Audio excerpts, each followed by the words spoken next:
ஒரு நிமிடம் இந்த வீடியோவை தள்ளிவிடாதே. ஏனால் அடுத்த சில வார்த்தைகள் உன் வாழ்க்கையை மாற்றக்கூடும். வாழ்க்கையில் பலர் உன் அருகில் இருப்பார்கள். அவர்கள் நண்பர்கள் போல பேசுவார்கள், உன்னை புரிந்து கொள்வது போல நடிப்பார்கள். ஆனால் ஒரு உண்மை என்னவென்றால், எல்லோரும் உன் நலனுக்காக இருப்பதில்லை. சிலர் உன் சந்தோஷத்தில் சிரிப்பார்கள், ஆனால் உன் வெற்றியை பார்த்தால் அவர்களின் மனசு மாறிவிடும். அதனால் மனிதர்களை நம்பாதே என்று இல்லை, ஆனால் யாரை நம்ப வேண்டும் என்பதை அமைதியாக கவனித்து கற்றுக்கொள். நீ சிரமத்தில் இருக்கும்போது உன்னுடன் நிற்பவர்கள் யார்? அவர்கள்தான் உன் வாழ்க்கையின் உண்மையான மனிதர்கள். நினைவில் வை, உன்னை மதிக்காதவர்களை பிடித்து நிற்க வேண்டாம்.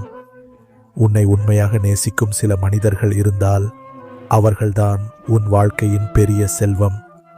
அவர்களை காப்பாற்று, உன் மனசை காப்பாற்று. அப்போதான் உன் வாழ்க்கை அமைதியாகவும் உயரமாகவும் இருக்கும். இந்த வீடியோ உங்களை சிந்திக்க வைத்திருந்தால் ஒரு நிமிடம் நின்று யோசிங்க. உண்மையான மனிதர்கள் உங்களுடன் இருக்கிறார்களா? இருந்தால் கமெண்டில் எழுதுங்கள். ஓம் நம சிவாய. மேலும் இப்படிப்பட்ட வீடியோக்களுக்கு லைக் செய், ஷேர் செய், சப்ஸ்கிரைப் செய்ய மறக்காதீர்கள்.